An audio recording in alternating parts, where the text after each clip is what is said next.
ಶ್ರೋತ್ರಿಯ ಬ್ರಹ್ಮನಿಷ್ಠ ಸದ್ಗುರು ಮಹಾವಿದ್ವಾನ್ ಮುನಿಗಳು ಪಂಡಿತೋತ್ತಮರು ಸುಜ್ಞಾನ ಭಾಸ್ಕರರೆಂದೇ ಪ್ರಖ್ಯಾತರಾದ ಪರಮ ಪೂಜ್ಯ ಸ್ವರೂಪಾನಂದ ಅಪ್ಪಂಗಳವರ ಶ್ರೀಚರಣಾರವಿಂದಗಳಲ್ಲಿಯೂ ಅನಂತ ಕೋಟಿ ದೀರ್ಘದಂಡವತ್ ಪ್ರಣಾಮಗಳನ್ನ ಸಮರ್ಪಿಸುತ್ತಾ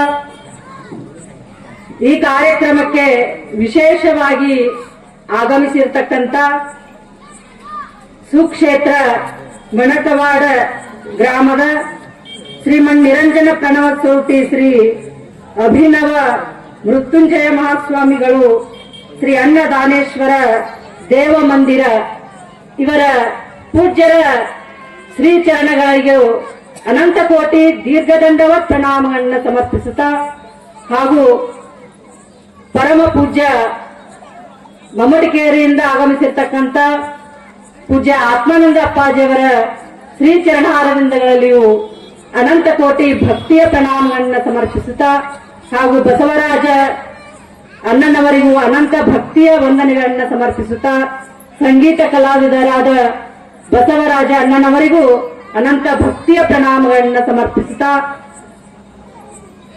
ಈ ಒಂದು 5 ದಿನದ ಸತ್ಸಂಗದ 4ನೇ ದಿನದ ಈ ಶುಭ ಸಂದರ್ಭದಲ್ಲಿ ಸಮಾವೇಶಗೊಂಡ ಸಕಲ ಶರಣೀಯರೇ ಮುದ್ದು ಮಕ್ಕಳ ಹೃದಯದಲ್ಲಿ ಬೆಳಗತಕ್ಕಂತ ಚೈತನ್ಯ ರೂಪಿ ಪರಮಾತ್ಮನಿಗೆ ವಂದಿಸುತ್ತಾ ಆತ್ಮೀಯರೇ, ಈ ಸಾಯಂಕಾಲದ ಶುಭ ಸಂದರ್ಭದಲ್ಲಿ ಅಧಿಕರಣಕ್ಕಾಗಿ ಇರಿಸಿಕೊಂಡಂತಹ ವಿಷಯ ಶ್ರೀಮನ್ ನಿಜಗುಣ ಶಿವಯೋಗಿಗಳಿಂದ ವಿರಚಿಸಲ್ಪಟ್ಟ ಕೈವಲ್ಯ ಪದ್ಧತಿಯ ನೀತಿ ಕ್ರಿಯಾಚರ್ಯ ಸ್ಥಳದ ಸಂಗತವಾಗಿ ಜೋಡಿಸಿ ಪೇಳಿದುತ್ತರ ರಿಂಗಿತವನ್ ಅರಿತು ನಡೆಯುವವನೇ ಬಲ್ಲವನು ಅಂತಕ್ಕಂಥ ಒಂದು ಪದ್ಯದ 5ನೇ ನುಡಿಯ ಒಂದು ಚರಣವನ್ನ ಆಧಾರವಾಗಿರಿಸಿಕೊಂಡಾರ. ಅದು ಯಾವುದಪ್ಪ ಅಂತ ಕೇಳಿದರೆ, ಮತಿಗೆ ಮಂಗಲ ಬೀವುದಾವುದು ಉತ್ತಮರ ಸಂಘ. ಮತಿ ಅಂದ್ರೆ ಏನ್ರಿ? ಬುದ್ಧಿ. ನಾವು ಅತ್ಯಂತ ದುಃಖ ನಿವೃತ್ತಿ ಪರಮಾನಂದ ಪ್ರಾಪ್ತಿ ಮೋಕ್ಷವನ್ನ ಹೊಂದಬೇಕಾಗಿತ್ತಪ್ಪ ಅಂತಂದ್ರೆ ನಮ್ಮ ಬುದ್ಧಿ ಹೆಂಗಿರಬೇಕ್ರಿ? ಶುದ್ಧವಾಗಿರಬೇಕು. ಶುದ್ಧವಾದಂತ ಬುದ್ಧಿಯಲ್ಲಿ ಜ್ಞಾನೋದಯವಾಗಿ ನಮಗ ಅತ್ಯಂತ ದುಃಖ ನಿವೃತ್ತಿ ಪರಮಾನಂದ ಪ್ರಾಪ್ತಿ ಮೋಕ್ಷವನ್ನ ಹೊಂದಾಕಾಗ್ತದೆ. ಆ ಬುದ್ಧಿ ಅಶುದ್ಧ ಆತಪ ಅಂತಂದ್ರೆ ಹೊಂದಾಕಾಗ್ತದನ್ರಿ? ಆಗಂಗಿಲ್ಲ. ಬುದ್ಧಿ ಅಂತ ಎದಕ್ಕಂತಾರೆ? ಸರ್ವ ವ್ಯವಹಾರ ಹೇತು ಜ್ಞಾನಂ ಬುದ್ಧಿ ಅಂತ. ಎಲ್ಲಾ ವ್ಯವಹಾರದ ಜ್ಞಾನ, ವ್ಯವಹಾರಕ್ಕೆ ಕಾರಣವಾದಂತ ಜ್ಞಾನಕ್ಕನ ಏನಂತ ಕರೀತಾರಪ್ಪ ಅಂತಂದ್ರ ಬುದ್ಧಿ ಅಂತ ಕರೀತಾರ. ಈ ಬುದ್ಧಿ ಶುದ್ಧವಾಗಿತ್ತಪ್ಪ ಅಂತಂದ್ರ ಪ್ರಪಂಚನು ಸುರಳಿತವಾಗಿ ಚಂದಗ ನಡೀತದ. ಹಾಗೂ ಅಧ್ಯಾತ್ಮದಲ್ಲಿ ಆತ್ಮಜ್ಞಾನ ಹೊಂದಿ ಅತ್ಯಂತ ದುಃಖ ನಿವೃತ್ತಿ ಪರಮಾನಂದ ಪ್ರಾಪ್ತಿಯನ್ನು ಪಡೆಯಾಕ ಬರ್ತದ. ಅದಕ್ಕೆ ಈ ಬುದ್ಧಿಯನ್ನ ನಾವು ಹೆಂಗ್ ಇಟ್ಕೋಬೇಕಪ್ಪ ಅಂತಂದ್ರ ಶುದ್ಧವಾಗಿರಬೇಕು, ಪರಿಶುದ್ಧವಾಗಿರಬೇಕು. ಅದಕ್ಕೆ ಹೇಳ್ತಾರ, ಮಲಿನೋ ಹಿ ಯಥಾಧರ್ಷ ರೂಪಾವಲೋಕಸ್ಯ ನ ಕ್ಷಮ ತಥಾ ಪಕ್ವ ಅಂತಃಕರಣೆ ಆತ್ಮಜ್ಞಾನಸ್ಯ ನ ಕ್ಷಮ ಅಂತ. ಈಗ ಒಂದ ಕನ್ನಡಿ ಇರ್ತೈತ್ರಿ. ಆ ಕನ್ನಡಿ ಒಳಗೆ ನಿಮ್ಮ ಮುಖ ನೋಡ್ಬೇಕಾಗಿತ್ತಪ್ಪ ಅಂತಂದ್ರ ಆ ಕನ್ನಡಿ ಹೆಂಗಿರ್ಬೇಕ್ರಿ? ಪರಿಶುದ್ಧವಾಗಿತ್ತಪ್ಪ ಅಂತಂದ್ರ ನಿಮ್ಮ ಮುಖ ಸ್ಪಷ್ಟವಾಗಿ ಕಾಣಿಸ್ತದ. ಅದರಲ್ಲಿ ಆ ಕನ್ನಡಿ ಮೇಲೆ ಧೂಳು ಕುಂತಪ್ಪ ಅಂತಂದ್ರ ನಿಮ್ಮ ಮುಖ ಸ್ಪಷ್ಟವಾಗಿ ಕಾಣಿಸ್ತದನ್ರಿ? ಕಾಣಿಸುವುದಿಲ್ಲ. ಅದಕ್ಕೆ ಸ್ಪಷ್ಟವಾಗಿ ಕಾಣಿಸ್ಬೇಕಾಗಿತ್ತಪ್ಪ ಅಂತಂದ್ರ ಆ ಮುಖ, ಆ ಕನ್ನಡಿ ಶುದ್ಧವಾಗಿರ್ಬೇಕಾಗಿತ್ತು. ಹಂಗ ಪ್ರತಿಯೊಬ್ಬರ ಹೃದಯದಲ್ಲಿ ಒಂದು ಕನ್ನಡಿ ಐತಿ. ಬುದ್ಧಿ ಅಂತಕ್ಕಂತ ಒಂದು ಕನ್ನಡಿ ಐತಿ. ಆ ಕನ್ನಡಿಯಲ್ಲಿ ಕಾಮ, ಕ್ರೋಧ, ಲೋಭ, ಮೋಹ, ಮದ, ಮತ್ಸರ, ಅಹಂಕಾರ, ಮಮಕಾರ ಅಂತಕ್ಕಂತ ಧೂಳು ಕುಂತೈತಿ.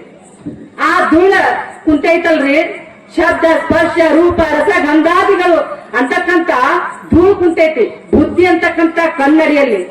ಅದಕ್ಕ ಭಗವಂತನ ನಮಗೆ ಸಾಕ್ಷಾತ್ಕಾರ ಆಗ್ತಾ ಇಲ್ಲ, ಪರಮಾತ್ಮನ ಸಾಕ್ಷಾತ್ಕಾರ ಆಗ್ತಾ ಇಲ್ಲ, ನಮಗ ಅಭೇದ ದರ್ಶನಂ ಜ್ಞಾನ ಆಗ್ತಾ ಇಲ್ಲ, ಆ ತತ್ವಜ್ಞಾನ ಆಗ್ತಾ ಇಲ್ಲ. ಮತ್ತ ಆ ಭಗವಂತನ ಸಾಕ್ಷಾತ್ಕಾರ ಆತ್ಮಜ್ಞಾನ ಆಗ್ಬೇಕಾಗಿತ್ತಪ್ಪ ಅಂತಂದ್ರ ಈ ನಾನು ನನ್ನದು ಮೋಹ ಮಮಕಾರ ಈ ಶಬ್ದಾದಿ ವಿಷಯಗಳನ್ನ ನೀ ಬುದ್ಧಿ ಅಂತಕ್ಕಂಥ ಕನ್ನಡಿಯಲ್ಲಿ ಏನು ಧೂಳು ಕುಂತೈತಲ್ಲ ಅದನ್ನ ಸ್ವಚ್ಛವಾಗಿ ಅದನ್ನ ನಾವು ಏನ್ ಮಾಡ್ಬೇಕಪ್ಪ ಅಂತಂದ್ರೆ ಸ್ವಚ್ಛವಾಗಿ ಇಟ್ಕೋಬೇಕು. ಭಗವಂತನ ನಾಮಸ್ಮರಣೆಯನ್ನ ಮಾಡಿ, ಪರಮಾತ್ಮನ ಚಿಂತನೆಯನ್ನ ಮಾಡಿ, ಗುರುವಿನ ಸ್ಮರಣೆಯನ್ನ ಮಾಡಿ, ತತ್ವ ವಿಚಾರವನ್ನ ಮಾಡಿ, ಶಮ ಧಮ ಸಮಾಧಾನ ಉಪರತಿ ತಿತಿಕ್ಷ ಅಂತಕ್ಕಂಥ ಸಾಧನ ಚತುಷ್ಟಯ ಸಂಪನ್ನನಾಗಿ ನಾವು ಏನ್ ಮಾಡ್ಬೇಕಪ್ಪ ಅಂತಂದ್ರೆ ನಮ್ಮ ಬುದ್ಧಿಯನ್ನ ಪವಿತ್ರವಾಗಿ ತಗೋಬೇಕು. ಅದಕ್ಕೆ ಅಂತ ಪವಿತ್ರವಾದಂತ ಬುದ್ಧಿ ಹಂಗ ಬರ್ತೈತಂದ್ರಿ ಏನಂದ್ರೆ ಅವರ ನಿಜಗುಣ ಶಿವಯೋಗವು ಮತ್ತಿಗೆ ಮಂಗಲವೀರಾವುದು ಉತ್ತಮರ ಸಂಘ. ಮಹಾತ್ಮರ ಸಂಘವನ್ನ ಉತ್ತಮರ ಸಂಘವನ್ನ ಮಾಡುವುದರಿಂದ ಬುದ್ಧಿ ಪರಿಶುದ್ಧ ಆಗ್ತದ. ಪರಿಶುದ್ಧವಾದಂತ ಬುದ್ಧಿಯಲ್ಲೇ ಆತ್ಮಜ್ಞಾನ ಆಗ್ತದ ಅಂತ ಹೇಳ್ತಾರೆ. ಅದಕ್ಕ ನಲಗೆ ಮುಕ್ತಿ ಧನ ಸಂಪದ ಸಂತ ಸಂಘ ದೇಯಿಸದ ತುಗಾಮನೆ ಗರ್ಭವಾಸಿ ಸುಖಿಗಾಲವೇ ಅಮವಾಸಿ ಅಂತ ಹೇಳಿದ್ರು ಸಂತರು.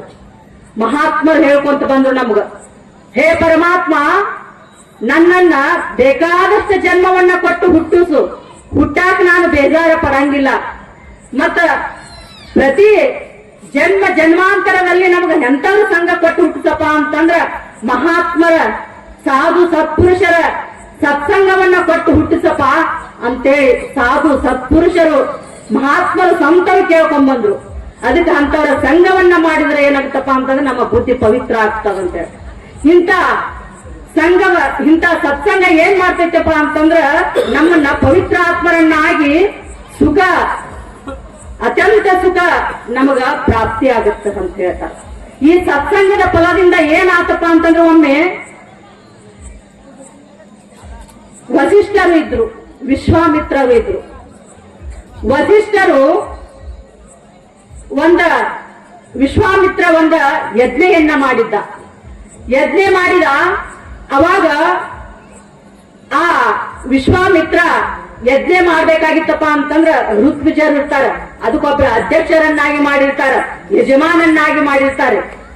ಹಂಗ ಯಜ್ಞೆ ಮಾಡಿದಾಗ ಅದಕ್ಕ ಅಧ್ಯಕ್ಷತೆಯನ್ನ ಯಜಮಾನವನ್ನ ಯಾರು ವಹಿಸಿದ್ರಪ್ಪ ಅಂತಂದ್ರ ವಸಿಷ್ಠರನ್ನ ವಹಿಸಿದ್ರು.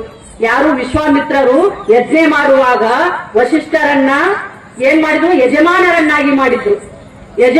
ಯಜಮಾನರನ್ನಾಗಿ ಮಾಡಿದ್ರು. ಆ ಯಜ್ಞೆ ನಡೀತಾ ಇತ್ತು, ಎಲ್ಲಾ ಯಜ್ಞೆ ನಡೀತು, ಪೂರ್ಣಾಹುತಿ ಆತು, ಎಲ್ಲ ಆತು. ಯಜ್ಞ ಆದ ತಕ್ಷಣ ಅವಾಗ ಕಾಣಿಕೆ ಕೊಡಬೇಕಲ್ಲ, ಕಾಣಿಕೆ ಕೊಡಬೇಕಾಗಿತ್ತು. ಅವಾಗ ವಿಶ್ವಾಮಿತ್ರರು ವಸಿಷ್ಠರಿಗೆ ಏನ್ ಕಾಣಿಕೆ ಕೊಟ್ರಪ್ಪ ಅಂತ ಕೇಳಿದ್ರೆ 101 ಆಕಳವನ್ನ ಕಾಣಿಕೆಯನ್ನಾಗಿ ಕೊಟ್ರು. ಅವಾಗ ವಸಿಷ್ಠರು 101 ಆಕಳನ್ನ ಕಾಣಿಕೆಯನ್ನ ತಗೊಂಡು ತಮ್ಮ ಆಶ್ರಮಕ್ಕೆ ಹೋದ್ರು. ಮುಂದೆ ಕೆಲವು ದಿನಗಳಲ್ಲಿ ವಸಿಷ್ಠರು ಏನ್ ಮಾಡಿದ್ರಪ್ಪ ಅಂತ ಅವರು ಒಂದು ಯಜ್ಞೆಯನ್ನ ಹೂಡಿದ್ರು. ಯಜ್ಞೆಯಲ್ಲಿ ಹೆಂಗ ಈ ವಿಶ್ವಾಮಿತ್ರರು ಯಜಮಾನವನ್ನ ವಹಿಸಿದ್ರಲ್ಲ, ವಸಿಷ್ಠರನ್ನ ಕರೆದುಕೊಂಡು ಅಧ್ಯಕ್ಷತೆಯನ್ನ ಮಾಡಿದ್ರಲ್ಲ ವಿಶ್ವಾಮಿತ್ರ, ಹಂಗ ವಸಿಷ್ಠರು ಕೂಡ ವಿಶ್ವಾಮಿತ್ರನನ್ನ ಕರೆದು ಅಧ್ಯಕ್ಷ ಸ್ಥಾನವನ್ನ ವಹಿಸಿದ್ರು. ಆ ಯಜ್ಞಕ್ಕ ಅಧ್ಯಕ್ಷ ಸ್ಥಾನವನ್ನ ವಹಿಸಿದ್ರು. ಎಲ್ಲಾ ಯಜ್ಞೆ ಮುಗಿದು ಪೂರ್ಣಾಹುತಿ ಆತು. ಅವಾಗ ಮತ್ತು ಇವರು ವಸಿಷ್ಠರು ಕೂಡ ಅವರಿಗೆ ಕಾಣಿಕೆ ಕೊಡಬೇಕಲ್ಲ, ಕಾಣಿಕೆ ಕೊಡಬೇಕಾತು. ಆಗ ವಸಿಷ್ಠರು ಅವ್ರಿಗೆ ಏನ್ ಕಾಣಿಕೆ ಕೊಟ್ರಪ್ಪ ಅಂತಂದ್ರ ಸತ್ಸಂಗದ ಅರ್ಧಗಳಿಗೆ ಕಾಣಿಕೆಯನ್ನ ನೀ ದಾನ ತಗೋರಪ್ಪ ಅಂತೇಳಿ ವಿಶ್ವಾಮಿತ್ರನಿಗೆ ಅದನ್ನ ಕೊಟ್ರು. ಆಗ ವಿಶ್ವಾಮಿತ್ರ ಏನ್ ಮಾಡಿದಪ್ಪ ಅಂತಂದ್ರೆ ಜಗಳ ತಂದನ್ರಿ. ನೀನು ಬರೇ ಒಂದು ಅರ್ಧಗಳಿಗೆ ಸತ್ಸಂಗ ಎಲ್ಲೇ, ನಾನು 101 ಆಕಳ ಎಲ್ಲೇ, ಅದಕ್ಕೆ ಏನ್ ಸರಿಸಮ ನಿನ್ನ ಅರ್ಧಗಳಿಗೆ ಸತ್ಸಂಗ ತಗೊಂಡ್ ನಾ ಏನ್ ಮಾಡ್ಲಿ ಅಂತೇಳಿ ಜಗಳ ತೆಗದನ್ರಿ. ಯಾರ್ರಿ? ವಿಶ್ವಾಮಿತ್ರ ಜಗಳ ತೆಗೆದ. ಆಗ ವಸಿಷ್ಠರು ಹೇಳ್ತಾರ, ನೋಡಪ್ಪ, ಈ ಜಗಳ ನಿರ್ಣಯ ಮಾಡ್ಬೇಕಾಗಿತ್ತಪ್ಪ ಅಂತಂದ್ರ ಒಬ್ಬ ಸೂರ್ಯ ದೇವನನ್ನ ಕರ್ಕೊಂಬ, ಆಮೇಲೆ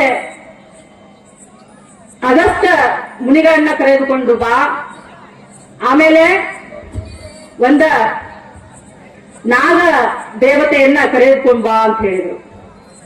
ಅವಾಗ ಆ ವಿಶ್ವಾಮಿತ್ರ ಏನ್ ಮಾಡ್ತಾನಪ್ಪ ಅಂತಂದ್ರ ಸೂರ್ಯ ದೇವನನ್ನ ಕರೆಯಕ್ ಹೋಗ್ತಾನ್ರಿ. ಸೂರ್ಯ ದೇವನ ಹತ್ರ ಹೋಗ್ತಾ, ಯಾಕ ಇಲ್ಲಿ ಬಂದಿಯಲ್ಲ ನೀನು ಅಂತ ಸೂರ್ಯ ದೇವರು ಕೇಳಿದ್ರು. ಇಲ್ಲ, ಮತ್ತೆ ಒಂದು ಯಜ್ಞ ಹೂಡಿದ್ರು, ಅದಕ್ಕ ನಾನು 101 ಆಕಳ ಅವ್ರಿಗೆ ಕೊಟ್ಟಿನಿ, ಅವ್ರು ನನಗ ಸತ್ಸಂಗದ ಫಲ ಏನ್ ಕೊಟ್ಟಾರಪ್ಪ ಅಂತಂದ್ರ ಅರ್ಧಗಳಿಗೆ ಸತ್ಸಂಗದ ಫಲ ಕೊಟ್ಟಾರ. ಅರ್ಧಗಳಿಗೆ ಸತ್ಸಂಗದ ಫಲ ಎಲ್ಲಿ, ನನ್ನ 101 ಆಕಳ ಎಲ್ಲಿ, ಇದಕ್ಕೆ ಸರಿ ಸಮ ಆಗತ್ತನೋ, ಅದಕ್ಕೆ ನಾ ಜಗಳ ತೆಗೆದಿನಿ, ಅದನ್ನ ಜಗಳ ನಿರ್ಣಯ ಮಾಡಕ್ ಬಾ ಅಂತೇಳಿ ಸೂರ್ಯ ದೇವನನ್ನ ಕೈದಾಗ, ನೋಡಪ್ಪ, ಲೋಕದ ಚೇಷ್ಟೆಗೆ ರವಿ ಬೀಜವಾದಂತೆ ಕರಣಂಗಳ ಚೇಷ್ಟೆಗೆ ಮನವೇ ಬೀಜ ಅಂತ ಇರುವುದೊಂದು ಮನ ನಿಮ್ಮಲ್ಲಿ ಸಿಲುಕಿದ ಬಳಿಕ ಭವಗುಂಟೆ ಚೆನ್ನ ಮಲ್ಲಿಕಾರ್ಜುನ ಅಂತ ಕೇಳಿದ ಅಕ್ಕ ಮಹಾದೇವಿ. ಹಂಗ ಲೋಕದ ಚೇಷ್ಟೆಗೆ ರವಿ ಬೀಜವಾದಂತೆ ಈ ಲೋಕದ ವ್ಯವಹಾರ ಚೇಷ್ಟೆಗಳು ನಡಿಬೇಕಾತಪ್ಪ ಅಂದ್ರ ನನ್ನ ಬೆಳಕಿನಲ್ಲಿ ನಡಿತೈತಪ್ಪ. ನನ್ನ ಸರಿಸಮ ಆದಂತ ಒಂದು ವಸ್ತು ತಂದಿಡು, ನಾ ಬರ್ತೀನಿ, ಈ ಜಗಳ ನಿರ್ಣಯ ಮಾಡಕ್ ನಾ ಬರ್ತೀನಿ ಅಂತೇಳಿ ಯಾರು ಹೇಳಿದ್ರಪ್ಪ ಅಂತಂದ್ರೆ ಸೂರ್ಯದೇವ ಹೇಳಿದ. ಅವಾಗ ಈ ವಸಿಷ್ಠಗ ಅವನಿಗೆ ಅದ ಸರಿಸಮಾನ ಆದಂತ ವಸ್ತು ಇಡಾಕ್ ಆಗ್ಲಿಲ್ಲ. ಮುಖ ಕೆಳಗು ಮಾಡಿ ಜೋತ್ ಬಿಟ್ಟು ಮುಂದಕ್ಕೆ ಹೋದ. ಇವರು ವಸಿಷ್ಠ ಸೂರ್ಯದೇವ ಏನೇನ ಮಾತಾಡ್ಕೊಂಡಾರ, ಇವರು ನನ್ನ ಮೋಸ ಮಾಡ್ತಾರ ಇವ್ರು ಅಂತೇಳಿ ತಲೆ ಕೆಳಗು ಮಾಡ್ಕೊಂಡ ಮುಂದ್ ಹೋದ. ಎಲ್ಲಿ ಹೋದಪ್ಪ ಅಂತಂದ್ರ ಆದಿಶೇಷನ್ ಹತ್ರ ಹೋದ. ಆದಿಶೇಷನ್ ಹತ್ರ ಹೋದ, ಅಲ್ಲಿ ಹೋಗಿ ತನ್ನ ಜಗಳವನ್ನ ಅವನ ಮುಂದೆ ಇಟ್ಟ. ಅವಾಗ ನೋಡಪ್ಪ, ಒಂದು ಜಗಳ ಐತ, ಒಂದು ನಿರ್ಣಯ ಮಾಡಕ್ ಬರ್ಬೇಕು ಅಂತೇಳಿ ಕೇಳಿದಾಗ ಆದಿಶೇಷನು ಕೂಡ ಹೇಳಿದ, ನೋಡಪ್ಪ, ಈ ಭೂಮಿಯನ್ನ ನಾ ಹೊತ್ತು ನಿಂತೀನಿ, ಈ ಭೂಮಿ ಸರಿಸಮಾನ ಆದಂತ ಒಂದು ಭಾರವಾದಂತ ವಸ್ತು ತಂದಿಟ್ಟು ನಾನು ಆ ಜಗಳ ನಿರ್ಣಯ ಮಾಡಕ್ ಬರ್ತೀನಿ ಅಂತೇಳಿ ಆದಿಶೇಷ ಹೇಳಿದ. ಆಗ ಈ ವಿಶ್ವಾಮಿತ್ರನಿಗೆ ಆ ಭೂಮಿಯ ಭಾರವನ್ನು ಹೊರತಕ್ಕಂತ ವಸ್ತು ಇಡಾಕ ಆಗ್ಲಿಲ್ರಿ. ಅವಾಗ್ನು ನೆಲಕ್ ಮಾಡ್ಕೊಂಡು ಕೆಳಗ್ ಹೋದ. ಮುಂದೆ ಮತ್ತೆ ಎಲ್ಲಿ ಹೋದಪ್ಪ ಅಂತಂದ್ರೆ ಅಗಸ್ತ್ಯ ಮುನಿಗಳ ಹತ್ರ ಹೋದ. ಅಗಸ್ತ್ಯ ಮುನಿಗಳ ಹತ್ರ ಹೋದ, ನೋಡಪ್ಪ, ಒಂದು ಜಗಳ ಐತಿ, ಅದನ್ನ ನಿರ್ಣಯ ಮಾಡಕ್ ಬರಬೇಕು ಅಂತೇಳಿ ಅಗಸ್ತ್ಯ ಮುನಿಗಳನ್ನ ಭಕ್ತಿಯಿಂದ ಕೇಳ್ಕೊಂಡ. ಅವಾಗ ಅಗಸ್ತ್ಯ ಮಹರ್ಷಿಗಳು ಹೇಳ್ತಾರ, ನೋಡಪ್ಪ, ನಾನು ವಿಂಧ್ಯಾದ್ರಿ ಪರ್ವತವನ್ನ ಒತ್ತಿ ಹಿಡಿದೀನಿ, ಅದನ್ನ ನಾನು ಅದ್ರ ಮ್ಯಾಗ ಒತ್ತಿ ಹಿಡಿಲಿಲ್ಲಪ್ಪ ಅಂತಂದ್ರ ಆಕಾಶ ಭೂಮಿಗೆ ಏಕಾಗ್ತದ, ಚರಾಚರ ಜೀವಿಗಳು ವ್ಯವಹಾರ ಮಾಡೋದು ಬಹಳ ಕಷ್ಟ ಆಗತ್ತ. ಅದನ್ನ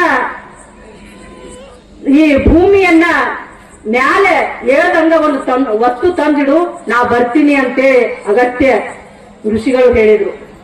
ಅವಾಗ ಇವಾಗ ಏನು ಸಾಧ್ಯ ಆಗ್ಲಿಲ್ಲ, ನನಗ ಇದು ಆಗ್ಲಿಲ್ಲ, ನೀವು ದೇವತೆಗಳು ನೀವು ಏನೇನ ಮಾತಾಡ್ಕೊಂಡ್ರಿ ಅಂತೇಳಿ ಮತ್ತೆ ಹೋಗಿ ವಿಶ್ವಾಮಿತ್ರನ ಹತ್ರ ಇದು ವಸಿಷ್ಠರ ಹತ್ರ ಹೋಗಿ ಜಗಳ ತೆಗೆದಾರೆ. ಆ ವಸಿಷ್ಠರು ಏನ್ ಮಾಡಿದ್ರಪ್ಪ ಅಂತಂದ್ರ, ನೋಡಪ್ಪ, ನೀವು ಇಲ್ಲೇ ಇರು, ನಾ ದೇವತೆಗಳನ್ನ ಕರ್ಕೊಂಡ್ ಬರ್ತೀನಿ ಅಂತೇಳಿ ವಸಿಷ್ಠರು ಹೋದ್ರು. ವಸಿಷ್ಠರು ಹೋಗಿ ಹೆಂಗ ಈ ವಿಶ್ವಾಮಿತ್ರ ಬೇಡ್ಕೊಂಡಲ್ಲ, ಅದೇ ತರನಾಗಿ ವಸಿಷ್ಠರು ಹೋಗಿ ಸೂರ್ಯ ದೇವನಿಗೆ ಬೇಡ್ಕೊಂಡಾಗ, ನೋಡಪ್ಪ, ನನ್ನ ಜಗಳವನ್ನ ನಿರ್ಣಯ ಮಾಡಕ್ ಬರ್ಬೇಕು ಅಂತ ಕೇಳಿದಾಗ ಹೆಂಗ ವಿಶ್ವಾಮಿತ್ರನಿಗೆ ಉತ್ತರ ಕೊಟ್ಟರು, ಅದೇ ತರನಾಗಿ ಆ ಸೂರ್ಯ ದೇವ ಉತ್ತರ ಕೊಟ್ಟ. ಬೆಳತಕ್ಕಂತ ಒಂದು ವಸ್ತುವನ್ನ ಅದ್ರ ಬದ್ಲಿ ಏನ್ ಇಡ್ಬೇಕಪ್ಪ ಅಂತ ಕೇಳಿದ್ರ ಆ ವಸಿಷ್ಠರು ಹೇಳಿದ್ರು, ನಾ ಸತ್ಸಂಗವನ್ನ ಸತ್ಯವಾಗಿ ಮಾಡಿದ್ದೇ ಕರೆ ಇತ್ತಪ್ಪ ಅಂತಂದ್ರ ಈ ಲೋಕವನ್ನ ಬೆಳಗ್ಲಿ ಅಂತೇಳಿ ತನ್ನ ಕೊರಳಲ್ಲಿರ್ತಕ್ಕಂಥ ಕಂಠಮಾಲೆಯನ್ನ ಸೂರ್ಯ ದೇವನ ಸ್ಥಾನದಲ್ಲಿ ಇಡ್ತಾನ್ರಿ.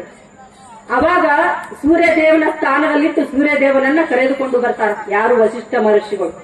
ಇನ್ನ ಮುಂದೆ ಎಲ್ಲಿ ಹೋದಪ್ಪ ಅಂತಂದ್ರೆ ಆದಿಶೇಷನ ಹತ್ರ ಹೋದ. ಆದಿಶೇಷನ ಹತ್ರ ಹೋದ, ಅಲ್ಲಿ ನೋಡಪ್ಪ, ಈ ಭೂಮಿ ಭಾರವನ್ನು ಹೊತ್ತು ನಿಂತೀನಿ, ಈ ಭೂಮಿ ಭಾರವನ್ನು ಹೊತ್ತು ನಿಂದಿರ್ತಕ್ಕಂಥ ಒಂದು ವಸ್ತು ತಂದಿಡು, ನಾ ಬರ್ತೀನಿ ಅಂತೇಳಿ ಆ ಆದಿಶೇಷ ಹೇಳಿದಾಗ ತನ್ನ ಯೋಗ ದಂಡವನ್ನ ಇಟ್ಟ. ಆ ಸ್ಥಾನದಲ್ಲಿ ಯೋಗ ದಂಡವನ್ನ ಇಟ್ಟ. ಆ ಶೇಷನನ್ನ ಕರೆದುಕೊಂಡು ಬಂದ. ಭೂಮಿಯನ್ನ ಹೊತ್ತು ನಿಂತ್ರಿ, ಅದು ಯೋಗ ದಂಡ. ಇನ್ನ ಅಗಸ್ತ್ಯ ಮಹರ್ಷಿಗಳನ್ನ ಕರಿಬೇಕಾಗಿತ್ತಲ್ಲ, ಅದಕ್ಕ ಈ ವಿಂಧ್ಯಾದ್ರಿ ಪರ್ವತ ಮ್ಯಾಕ್ ಬೆಳೆದ ಹಾಗೆ ಒಂದು ತನ್ನ ಕಮಂಡಲವನ್ನ ಆ ಸ್ಥಾನದೊಳಗಿಟ್ಟು ಮತ್ತೇನ್ ಮಾಡಿನಪ್ಪ ಅಂತಂದ್ರ ಅಗಸ್ತ್ಯ ಮಹರ್ಷಿಗಳನ್ನ ಕರೆದುಕೊಂಡು ಬಂದ. ಅವಾಗ 3 ಮಂದಿ ದೇವತೆಗಳು ಬಂದ್ರು. ಬರೋಣ ಅವನ ಬಂದು, ನೋಡಪ್ಪ, ಸತ್ಸಂಗದ ಫಲ ಹೆಂಗೈತಪ್ಪ ಅಂತಂದ್ರ ಆ ಅರ್ಧ ಗಳಿಗೆ ಸತ್ಸಂಗದ ಫಲ ಈ ಜಗತ್ತನ್ನ ಬೆಳಗುವಂತಹದ್ದಾತು. ಅರ್ಧ ಗಳಿಗೆ ಸತ್ಸಂಗದ ಫಲ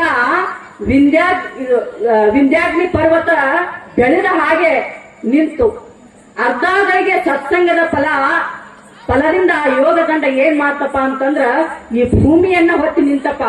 ಇಂಥ ದೊಡ್ಡ ಸತ್ಸಂಗದ ಫಲ ಐತಿ, ನಿನ್ನ 108 ಆಕಳ ಏನ್ ದಾನ ಮಾಡಿದ್ರೆ ಇದಕ್ಕೆ ಸರಿ ಸಮಾತನು ಅಂತೇಳಿ ಹೇಳಿದಂತ ಅವ ನಾಚಿಗೆ ಪಟ್ಟು ನಮಸ್ಕಾರ, ದೀರ್ಘದಂಡವತ್ತ ನಮಸ್ಕಾರವನ್ನ ಮಾಡಿ ಅದ ಅರ್ಧಗಳಿ ಸತ್ಸಂಗ ಫಲವನ್ನ ತಗೊಂಡು ಹೋದ ಅಂತ ಬರ್ತದ್ರಿ. ಅದಕ್ಕ ಸತ್ಸಂಗದಲ್ಲಿ ಎಂತ ಮಹತ್ವ ಐತಪ್ಪ ಅಂತಂದ್ರ ಅತ್ಯಂತ ದುಃಖ ನಿವೃತ್ತಿ, ಪರಮಾನಂದ ಪ್ರಾಪ್ತಿ, ಮೋಕ್ಷವನ್ನ ನಮಗ ಕೊಡುವಂತ ಶಕ್ತಿ ಅದರಲ್ಲೈತಿ. ಅದಕ್ಕಂತ ಸತ್ಸಂಗವನ್ನ ಮಾಡಿ ಅತ್ಯಂತ ದುಃಖ ನಿವೃತ್ತಿ, ಪರಮಾನಂದ ಪ್ರಾಪ್ತಿಯನ್ನು ಹೊಂದೋಣ ಅಂತ ಹೇಳ್ತಾ ನನ್ನ 2 ವಾಕ್ಯ ನಡೆದವರೆಗೆ ಸಮರ್ಪಿಸುತ್ತೇನೆ.